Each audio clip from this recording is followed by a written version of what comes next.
মূল্যস্ফীতি নিয়ন্ত্রণে সরকারের যে চিন্তাভাবনা আছে, আমরা যতটুকু মনে করি ভোক্তাদের স্বার্থ রক্ষা করতে গেলে সরকারের যে চিন্তাভাবনা, এটা সরকার এটা স্বতঃস্ফূর্তভাবে এটা যে পূরণ করতে পারবে বলে আমরা মনে করি না।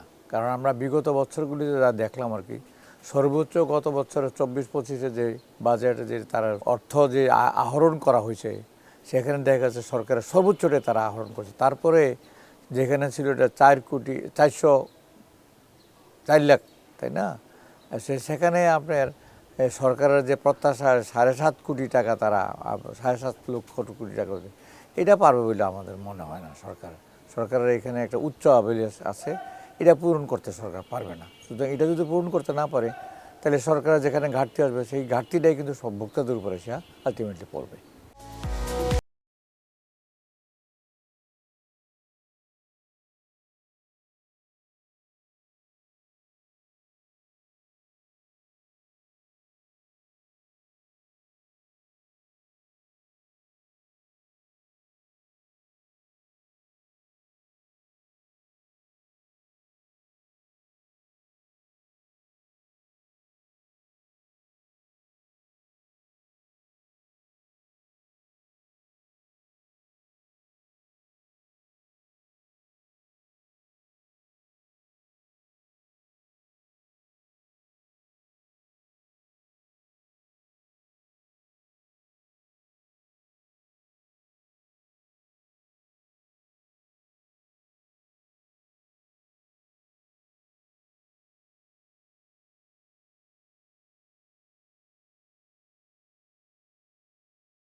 পক্ষে ক্যাবের যেটা দাবি, সেটা আমরা যেটা বলি যে আমাদের যেসব ইম্পোর্টের যেসব পণ্য আসে, আমরা যেগুলি আমদানি করে থাকি আর কি, সেইখানে সরকারের কিছু অসাধু কর্মকর্তা আছেন, যারা ব্যবসায়ীদের সাথে তাদের একটা আঁতাত হয়ে যায়।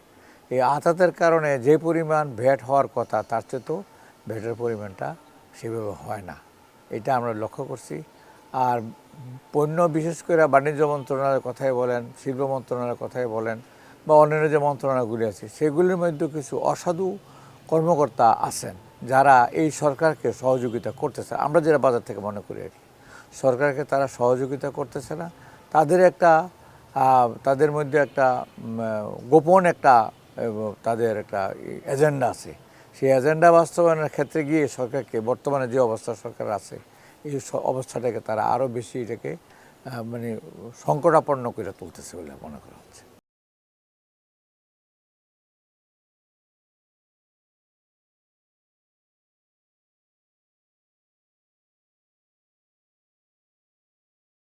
সুরক্ষায় যেটা দরকার সেটা হলো এই যে বাজার যেটা নিয়ন্ত্রণ করার দরকার, সরকারের বাজার নিয়ন্ত্রণ করতে সরকারের কতগুলি এজেন্সি আছে, যেমন ভোক্তা অধিদপ্তর আছে, বিএসটি আছে, নিরাপদ খাদ্য কর্তৃপক্ষ আছে, কম্পিটিশন কমিশন আছে। তাদের বাজারে তাদের যে উপস্থিতি থাকার কথা, তাদের উপস্থিতি কিন্তু সেখানে নাই। ভোক্তা অধিদপ্তর মানে এই আইন করা হয়েছে, ভোক্তা অধিদপ্তর আমরা তৈরি করা হয়েছে শুধুমাত্র ভোক্তাদের স্বার্থ দেখার জন্য। কিন্তু তাদের ক্ষেত্রে দেখা গেছে তারা অফিসের কাজকর্ম নিয়ে বেশি ব্যস্ত। তবু ধন্যবাদ দিয়ে যে ভোক্তা অধিদপ্তর বাজার আছে, আপনি বিএসটির কথা চিন্তা করলে পরে তাদের কোনো অভিযানী বাজারে দৃশ্যমান না। নিরাপদ খাদ্য কর্তৃপক্ষ তারা অফিস নিয়ে ব্যস্ত। আমরা কিন্তু এই সংগঠনগুলিকে, এই সংস্থাগুলিকে তৈরি করার জন্য সরকারের কাছে ক্যাবের পক্ষ থেকে সেই 38 সন থেকে আমরা দাবি করে আসছি। তারপরে সরকার আস্তে আস্তে এগুলিকে প্রতিষ্ঠিত করছে। প্রতিষ্ঠিত করার পরে তাদের যে কাজগুলি করার দরকার, সেই কাজগুলি কিন্তু তারা সঠিকভাবে সেটা করতেছে না।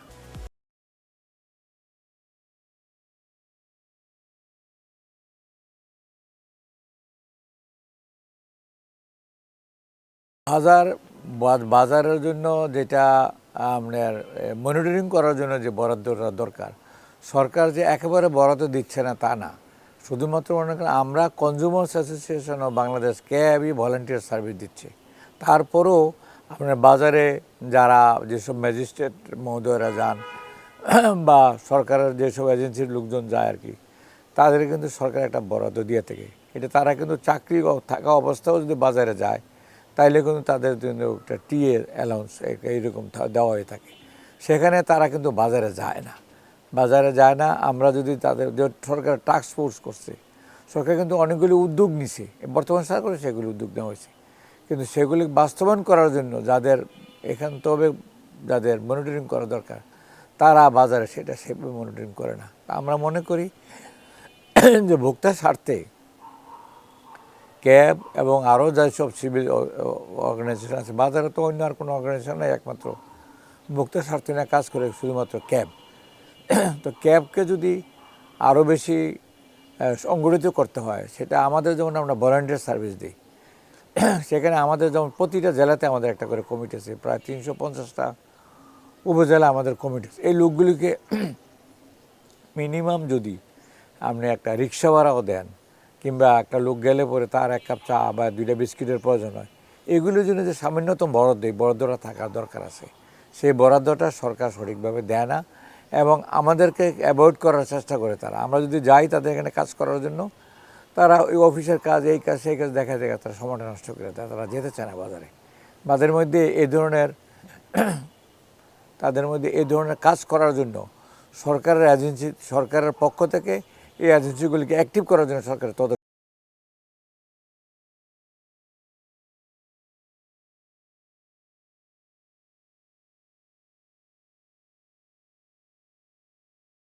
এই জ্বালানি নিয়ে আমরা কাজ করি। এখন জ্বালানির যে সংকট তৈরি হয়েছে, এইটা কিন্তু আমরা ক্যাবের পক্ষ থেকে আমাদের জ্বালানি উপদেষ্টা এই 1917 সাল থেকে কিন্তু আমরা এই ব্যাপারে কাজ করতেছি, কিন্তু সরকার আমাদের কথা শোনে নাই।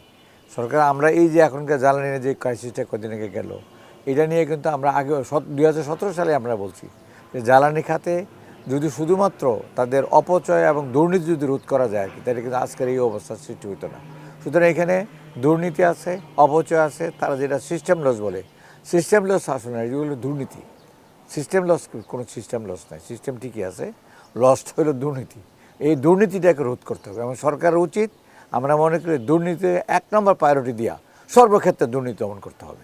একটা সমস্যায় বাংলাদেশে আমরা মনে করি সেটা সবচেয়ে বড় খাত, সেটা হলো দুর্নীতির খাত। এই দুর্নীতির খাত যদি নিয়ন্ত্রণ করতে পারে, দুর্নীতি সবাই করে আমরা সেটা বলছি না, কিন্তু অধিকাংশ লোকই দুর্নীতি করার চেষ্টা করতেছে এবং যারা দুর্নীতি করে তাদের বিরুদ্ধে কোনো ব্যবস্থা সরকার নেয় না।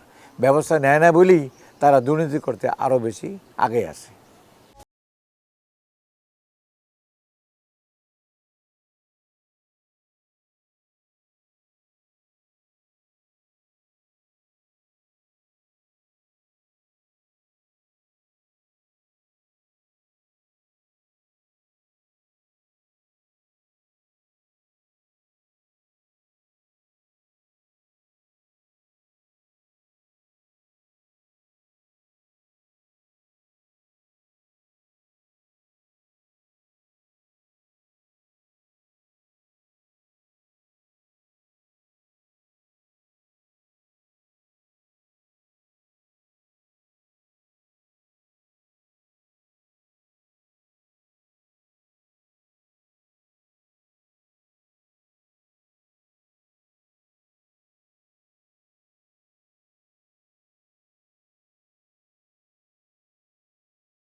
টিসিবির মধ্যেও কিছু দুর্নীতি আছে।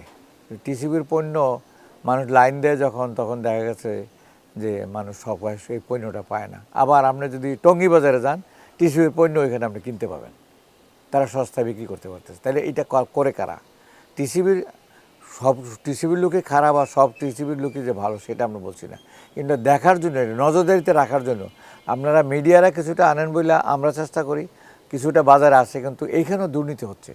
এইটাকে আরও বেশি কার্ড আমরা যদি দেওয়া যায় আর কি, লোকজনকে যদি 1 কোটি টাকা যদি 2 কোটি লোককে দেওয়া যায়, তাহলে কিন্তু দেখা গেছে যে প্রায় 8 কোটি লোক আমরা এটার আওতায় চলে আসবে।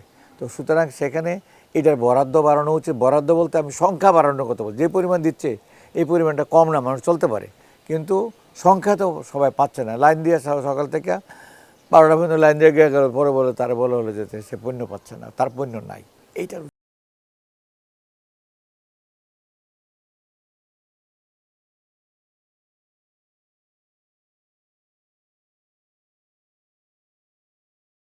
সিন্ডিকেট কারা করতেছে, যদি আমি সোয়াবিন তেলের কথা বলি, 6-7-6টা কোম্পানি আছে।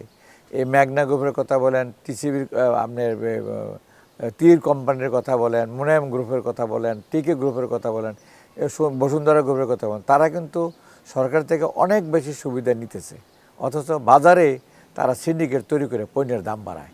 এবং যখনই ওই যে ক্রাইসিস বাইং আছে, একটা প্যানিক বাইং আছে, এগুলো তারা মানুষকে তৈরি করে দেয়। বাজারে গিয়ে বলে দিল একটা যে কালকে কথা বলছে, উদাহরণ দিয়ে বলছি, যে কালকে সোয়াবিন তেল পাওয়া যাবে না। দেখা গেলো যে আমার যদি লাগে 5 লিটার, আমি 20 লিটার কেনার চিন্তা করি।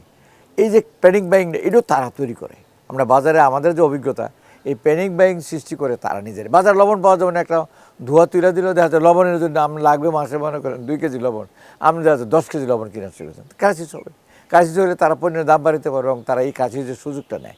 এটা ভাঙার জন্য সরকারই যথেষ্ট। সরকার জানে না যে তারা কারা কারা সিন্ডিকেট করে, পণ্যের দাম বাড়ায়। সরকারের নখর দর্পণ আছে, কারণ সরকারের গোয়েন্দা সংস্থা আছে, বিভিন্ন সংস্থা আছে। সরকার জানে না কে বলছে, সরকার জানে, কিন্তু সরকার সেটা ইমপ্লিমেন্ট করে না। এইটা হলো সরকারের দুর্বলতা।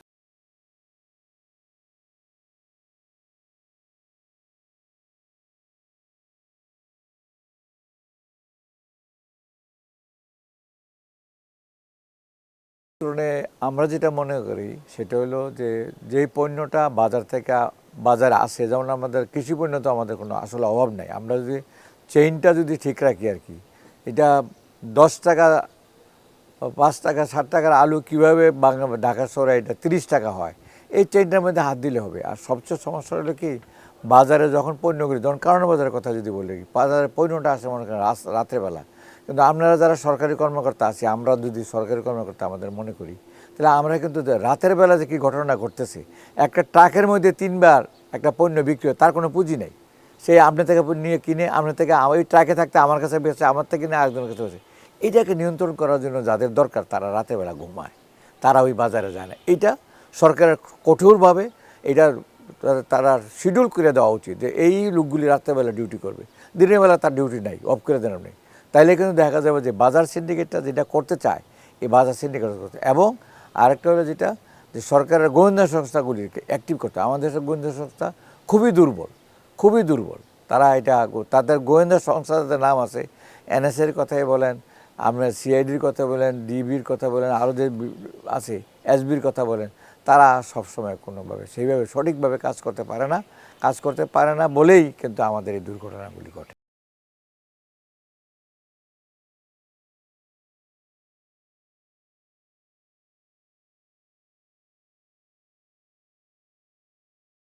ও সময় সময় যেটা সরকারের কৃষি খাতে সরকারের বরাদ্দ বাড়াতে হবে, আমরা 1 নম্বরে বলি। আর 1 নম্বর এটা আমাদের থাকবে। আর 2 নম্বর যেটা আমাদের থাকবে, কৃষি পণ্য বাজারজাত করার জন্য যে ধরনের এই চেইন, যে পণ্যগুলি, যেমন আমাদের রাজশাহী থেকে পণ্য কীভাবে রাস্তাতে তার কাকে কেউ ডিস্টার্ব করতে না পারে, তার পণ্য যেন সে সঠিকভাবে নিয়ে বাজারজাত করতে পারে, এইটার দিকে সরকারের কঠোরভাবে নজর দিতে হবে। এবং যারা অসাধু, সব ব্যবসায়ীর কথা বলছেন, যারা অসাধু, যারা সিন্ডিকেট করে, যারা প্যানিক বাইং তৈরি করে, এদেরকে আমরা দৃষ্টান্তমূলক শাস্তির আওতা আনতে হবে। সরকার আইন আছে, তার ইমপ্লিমেন্টেশন নেই, প্রয়োগ নেই। প্রয়োগ না থাকার কারণে তারা মনে করে যে দুর্নীতি করলে বা আমার কী হবে, পণ্য আমি সিন্ডিকেট করলে কী হবে। আমরা ভোক্তা অধিদপ্তর থেকে যারা যায়, তাদেরকে 10,000 20,000 টাকা জরিমানা করে, এইটাও কিন্তু সে দেখা গেছে ভোক্তার থেকে আবার পরবর্তী সময় এটা আদায় করে নেয়। এইখানে সরকারের সবাইকে শাস্তি দিতে, শাস্তি দিয়ে সব কন্ট্রোল করা যাবে সেটা আমরা মনে করি না, কিন্তু কিছু লোকের দৃষ্টান্তমূলক শাস্তির আওতা আনলে, এবং এটা যদি বাজারে আমাদের মিডিয়া এগুলো যদি প্রচার করা হয় যে এই ধরনের কর্মকাণ্ডের জন্য এই ধরনের শাস্তি দেওয়া হয়েছে, তার লাইসেন্স বাতিল করা হয়েছে, তার দোকান বন্ধ করে দেওয়া হয়েছে, তার ব্যবসা প্রতিষ্ঠান সিলগালা করছে, তাহলে কিন্তু মানুষের মধ্যে এটা একটা ইফেক্ট আসবে, এটা আমরা মনে করি আর কি। আর একটা আছে যেটা, সেটা আমরা বলতে চাচ্ছি যে যারা এই মনিটরিংটা করে তাদেরকে আপনার সাবসিডি দিতে হবে। তারা যেন আগ্রহ প্রকাশ করে যে আমরা বাজারে যেতে চাই। আমরা তো এখন দেখা গেল আর কিছু সমস্যা হলো কি, যে সরকারের যে এজেন্সি, পুলিশ ছাড়া বাজারে যাওয়া যায় না, কারণটা হলো এটাই যে ওইখানে তারা সংখ্যা থাকে অনেক বেশি, বাজার সমিতি যারা তারাই তো ব্যবসাটা করে। এদেরকে নিয়ন্ত্রণ করার জন্য সরকারের যখন সরকারের এই বাজারে যাবে বা ক্যাব বাজারে যাচ্ছে, সেখানে যেন সরকারের যে পুলিশ বাহিনী যারা আছে এদেরকে যেন সেভাবে যাওয়ার সুযোগ করে দেওয়া হয়, এবং তাদের জন্য যদি কোনো ইনসেন্টিভ থাকে সেটা সরকার ব্যবস্থা করা উচিত বলে ক্যাব মনে করে। বর্তমান সরকার তো ধরেন একটা সরকারের বয়স 2 মাসও হয় নাই। এই সরকারকে আপনি আমরা সকলেরই সহযোগিতা করা উচিত। নতুন সরকার আছে, লেট আস সি, আমরা দেখতে চাই যে সরকারটা কতটুকু পারে আর কি। কিন্তু এখনই দেখা গেল যে আপনার তারা 11 দল করে তারা রাস্তা নেমে গেছে গিয়া। তো এইগুলি তো যারা অসাধু ব্যবসায়ী তারা কিন্তু সুযোগগুলি নেয়, এবং তাদেরকে ইনডাইরেক্টলি আমি বলবো যে তাদেরকে টাকাও পয়সাও তারা দেয়, যে গোলমাল লাগিয়ে রাখার জন্য, গোলমাল করার জন্য, মুভমেন্ট করার জন্য। মুভমেন্ট মানে আমি মুভমেন্ট বলতে আমি বোঝাচ্ছি ন্যায্য দাবি দেওয়া তো অবশ্যই থাকবে, কিন্তু যেখানে সংসদ আছে সেখানে তো আপনার বায়তুল মাল করার উত্তর গেটে তো আপনার গিয়ে আর এই আন্দোলনটা করার দরকার নেই, তাই না? কিন্তু সংসদ আছে, আপনি সংসদে কথাটা বলেন, এটা আমাদের অনুরোধ থাকবে আর কি। তারা যেন দায়িত্বশীল হয়, যারা এমপি আছেন তারা যেন দায়িত্বশীলতার সাথে তাদের দায়িত্ব